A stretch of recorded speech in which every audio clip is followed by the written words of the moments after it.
അസ്സലാമു അലൈക്കും. എൻ്റെ പേര് ആത്തിക.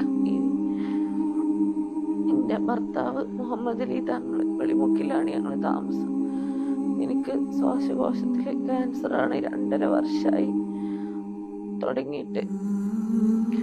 അപ്പോൾ വലിയൊരു പൈസൻ്റെ ഗുളികയാണ്. ഒരു മാസം 1.5 ലക്ഷം രൂപ വേണം.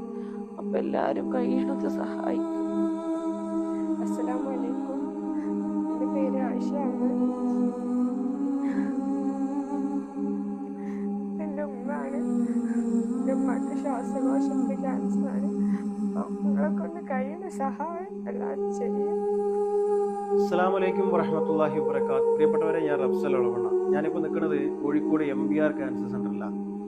മലപ്പുറം ജില്ലയിലെ വെളിമുക്ക് വാർഡ് 19 താമസിക്കുന്ന മുഹമ്മദ് അലി തങ്ങൾ എന്ന് പറയുന്ന പ്രിയപ്പെട്ട സഹോദരൻ്റെ ഭാര്യ ഹാത്തിക ബീവി മാരകമായ കാർസിനോമ ലങ് എന്ന് പറയുന്ന ശ്വാസകോശ ക്യാൻസർ ബാധിച്ചിട്ട് വളരെ അടിയന്തരമായ ചികിത്സക്ക് വിധേയമായിരിക്കണം. പ്രിയപ്പെട്ടവരെ, 30 ലക്ഷം രൂപ വേണം ഈ സഹോദരിയെ ജീവിതത്തിൽ തിരിച്ചു കൊണ്ടുവരാൻ. പെരിന്തൽമണ്ണ കാര്യവട്ടം ജുമാ മസ്ജിദിൽ ദീർഘകാലം ഖാദിയായി ജോലി ചെയ്ത സയ്യിദ് ആറ്റുകോയ തങ്ങൾ അവരുടെ മകളും കൂടിയാണ് ഹാത്തിക ബീവി. ഈ വീഡിയോ കാണുന്ന എല്ലാവരും സഹായിക്കണം പ്രിയപ്പെട്ടവരെ. ഒന്ന് ശ്വസിക്കാൻ പോലും കഴിയാതെ ഈ സഹോദരി നമ്മുടെ മുൻപിൽ കൈനീട്ടുമ്പോൾ നമ്മളെ ഉത്തരവാദിത്തമാണ് ഈ സഹോദരിയെ സഹായിക്കുക എന്നുള്ളത്. പ്രിയപ്പെട്ടവരെ, 3 കുഞ്ഞുങ്ങളാണുള്ളത്. ഈ കുഞ്ഞുങ്ങളെ കണ്ണീര് നിങ്ങൾ കണ്ടില്ലേ വീഡിയോയിൽ. ഈ മക്കൾ നാളെ ഉമ്മയില്ലാത്ത മക്കളായിട്ട് വളരാൻ പാടില്ല. നമ്മളെല്ലാവരും സഹായിക്കണം. മുത്തുനബി സല്ലല്ലാഹു അലൈഹി വസല്ലമയുടെ പേരക്കുട്ടിയാണ് ഈ കിടക്കുന്ന ഈ സഹോദരി. ഇവരെ സഹായിക്കേണ്ടത് നമ്മളെല്ലാവരുടെയും കടമയാണ്.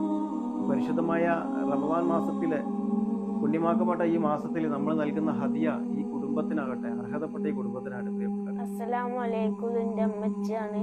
എൻ്റെ അമ്മച്ചി ഞങ്ങളെല്ലാവരും സഹായിക്കണം. എൻ്റെ അമ്മച്ചി വേദന കൊണ്ട് കരയണങ്ങൾ കണ്ടില്ല. അത് ഞങ്ങൾക്ക് സഹിക്കാൻ കഴിയണില്ല. പ്രിയമുള്ള മുഅ്മിനീങ്ങളെ, മുഅ്മിനാത്തുകളെ, നമ്മുടെ നാട്ടിൽ മാരകമായ രോഗം കൊണ്ട് കഷ്ടപ്പെടുന്ന ആത്തിക ബീവിയെ പറ്റി നിങ്ങൾക്കെല്ലാവർക്കും അറിയുന്ന കാര്യമാണ്.